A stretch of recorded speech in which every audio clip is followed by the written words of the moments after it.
first 9 months of 2014 reflects nearly 13,000 attacks, which killed 31,000 people.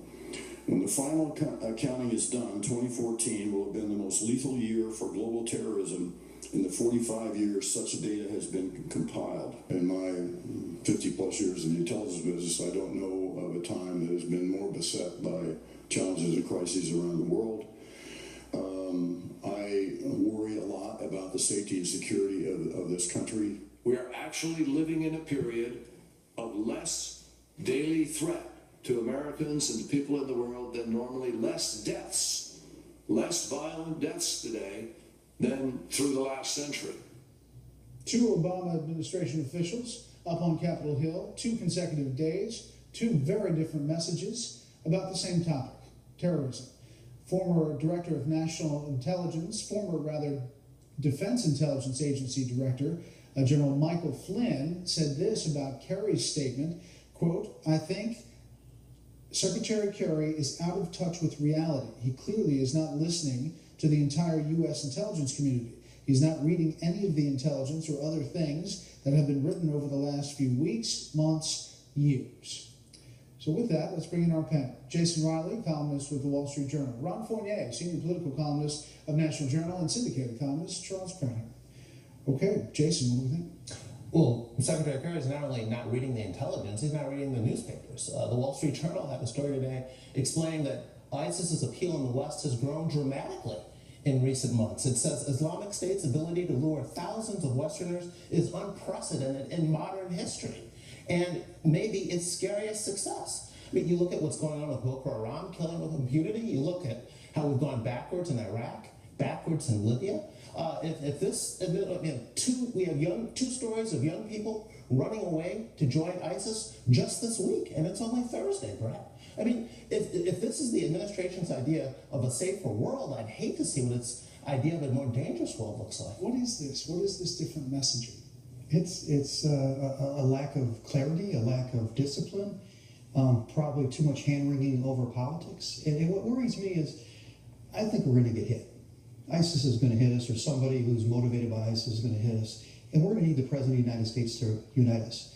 And the problem is the semantic gymnastics, this lack of clarity, the dithering that we had at the very least in the beginning of the ISIS onslaught, is going to make it hard for the President of the United States to unite more than his base.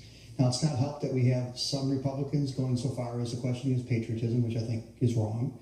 But he owns us. He's the commander-in-chief, and he's got to speak with clarity, he's got to speak with force, and he's got to speak with a consistent and tough plan to do what he promised he would do, which is eradicate ISIS. I want to play another soundbite from Clapper today.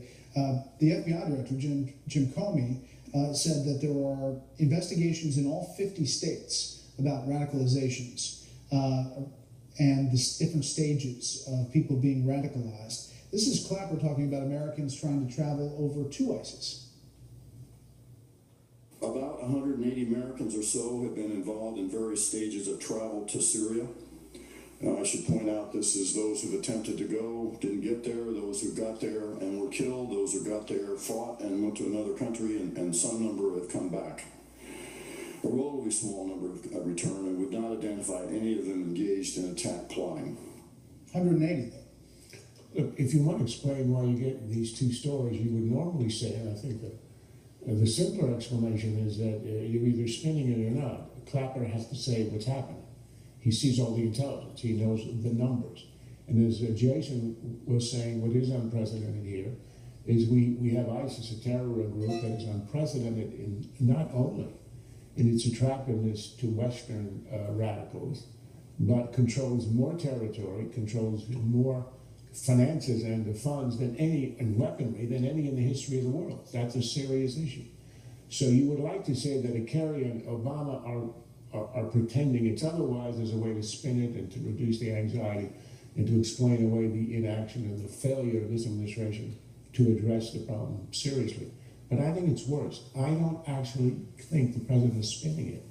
I think he truly believes that this is a tranquil era, that we are overhyping, putting emphasis on terrorism, which is out of proportion, that in the end, compared to the strategic threats of Nazism or communism, it's a minor issue. I think he thinks that, and thus I think he is internally placid about all this, where Americans are not only agitated and upset, but actually angered by the way Americans and others, Christians and others, are treated abroad. So I think we really have a president who believes this stuff, and it's not spin. And that, I think, is worse. Josh Earnest was pressed about this in the White House briefing room today about the different messages from Clapper and from Kerry. How could Secretary Kerry make the claim to the American people, to the world, that we're safer than we were before? Well, I think he could do so with the evidence on his side. What he was able to demonstrate, and I think what he was discussing, is the success that our military campaign has had in applying significant pressure to the ISIS leadership. That pressure has been applied, and that has reduced the ability of ISIL to expand their reign of terror. That said, ISIL continues to be very dangerous. Jason, what was said there? And if you put Clapper's soundbite about 50 years in the intelligence business, I don't know of a time that is more beset by challenges and crises. I worry about the safety and security of this country. It's thin in messaging, and it's coming from a president who is fundamentally uncomfortable with being the leader of the free world. This is a president who thinks America is the greatest threat to world stability. And I think our allies and our enemies have picked up on this. They see weakness, or they're concerned.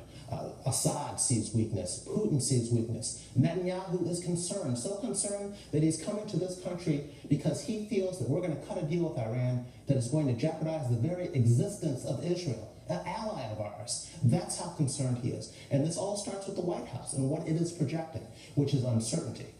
You know, Charles just put it in stark relief for me. The president is either spinning and looking weak, which is what I was guessing, or he's not spinning and he is weak. That's a devil's choice. I mean, I like to think he's just spinning and looking weak, but even if that's the case, we're in a world of hurt. If Charles is right, I hate to think what the consequences are. A lot of people, criticize it, talk about the semantics, what they say, whether they're using these words. We should be talking about what they should do.